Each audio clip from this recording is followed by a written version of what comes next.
How to block someone on Messenger app. Blocking someone on Messenger is quite easy and simple. Just follow all the steps shown on this video. Now, without any further ado, let's dive into the video. First of all, open the Messenger app on your device. Then make sure to log in or sign in on your Messenger app. If you don't have any Messenger account, you need to simply create one of those and sign in to your account. Then, on the chat section, you need to simply select anyone that you would like to block on Messenger app. Simply, you can tap and hold that particular chat, and here at the bottom only you will see the block option.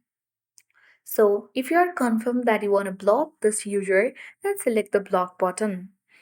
So, now select the block parcel bakery again here. If you are not ready to block, you can easily select not ready to block and wait for a while. If you wish to delete or report, you can also choose anyone from here. So that is how we easily block someone on Messenger. I hope this video was helpful. If it was, then do like, share and comment on this video. If you are new to our channel, then do subscribe and press the notification bell so that you won't miss any updates from the channel. Thank you for watching and see you in the next video.